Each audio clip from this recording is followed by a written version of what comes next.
அனைவருக்கும் வணக்கம். இன்றைக்கி நம்ம ரொம்பவே நெகிழ்ச்சியான மனசுக்கு அமைதி தரக்கூடிய ஒரு விஷயத்தை பற்றி தான் பேச போகிறோம்.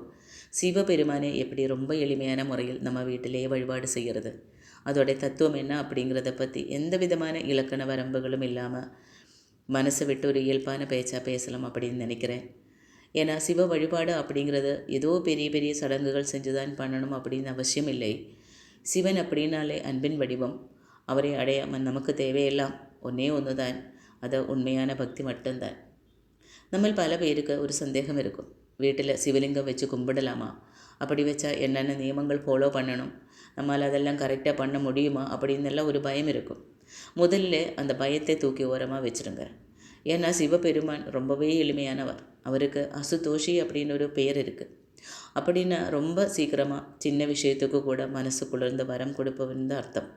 நீங்கள் ஒரு சொம்பு தண்ணீர் எடுத்துகிட்டு வந்து முழு மனசோட நமசிவாயன்னு சொல்லி அவர் மேலே ஊற்றினாலே அவர் ஆனந்தப்படுவார்.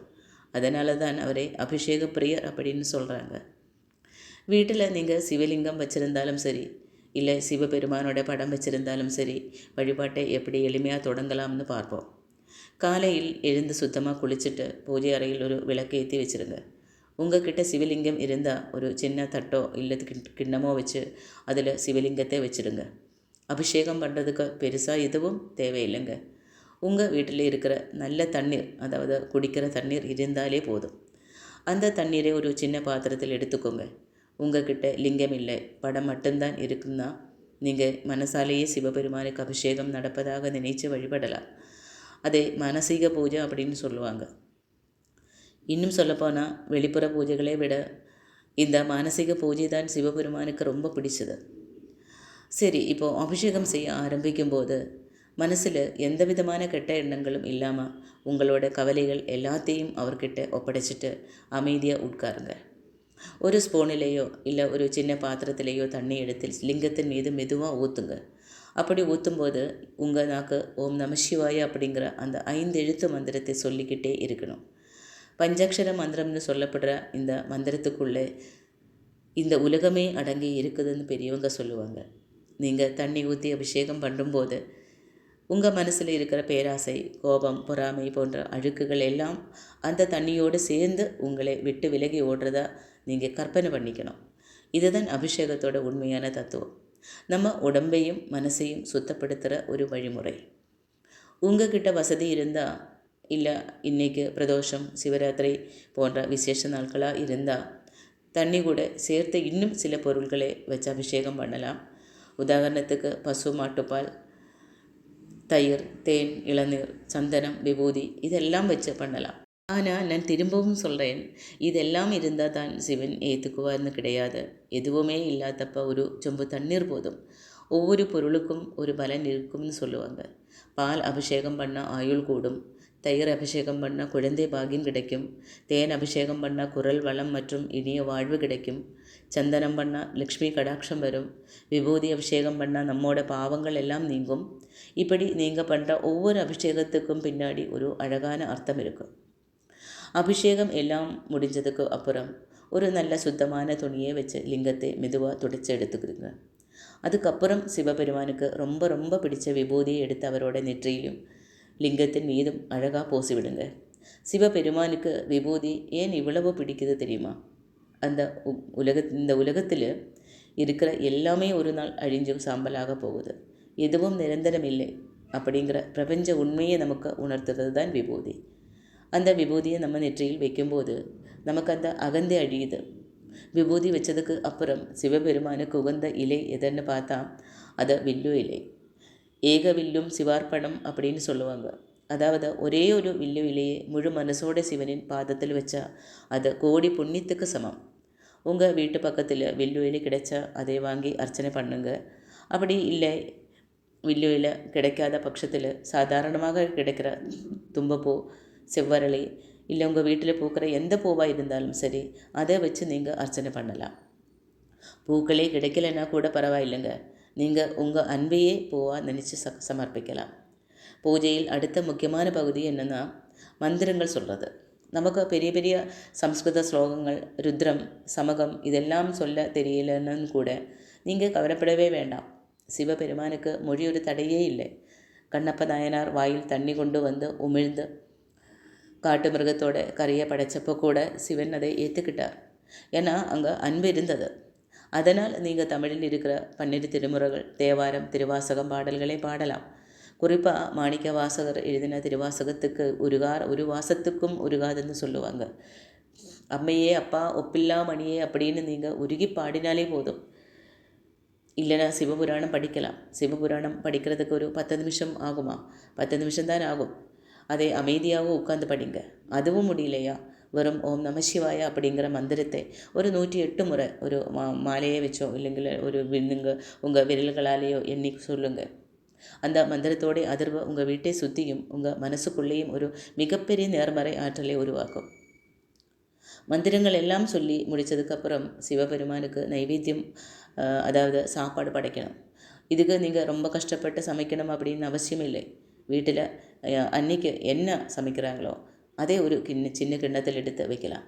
இல்லைன்னா ரொம்ப எளிமையாக ஒரு துண்டு வெல்லம், இல்லைன்னா கொஞ்சம் உலர் திராட்சை, பேரிச்சப்பழம், இல்லைன்னா ஒரு வாழைப்பழம் வச்சா கூட போதும். எதுவுமே இல்லையா, வெறும் தண்ணியை கூட வச்சா இதை ஏற்றுக்கோப்பா அப்படின்னு சொன்னால் கூட அவர் ஏற்றுக்குவார். முக்கியமானது என்னென்னா, நம்ம படைக்கிற சாப்பாட்டில் நம்மளோட பக்தி கலர்ந்துருக்கணும், அன்பு கலர்ந்துருக்கணும். நைவேத்தியம் வச்சதுக்கு அப்புறம் கற்பூர ஆராதனை இல்லைன்னா நெய் விளக்கு காட்டி தீபாராதனை செய்யணும். தீபாராதனை காட்டும்போது மனசில் இருக்கிற எல்லா கவலைகளையும் மறந்து அந்த ஒளியில் சிவபெருமானை தரிசனம் பண்ணணும்.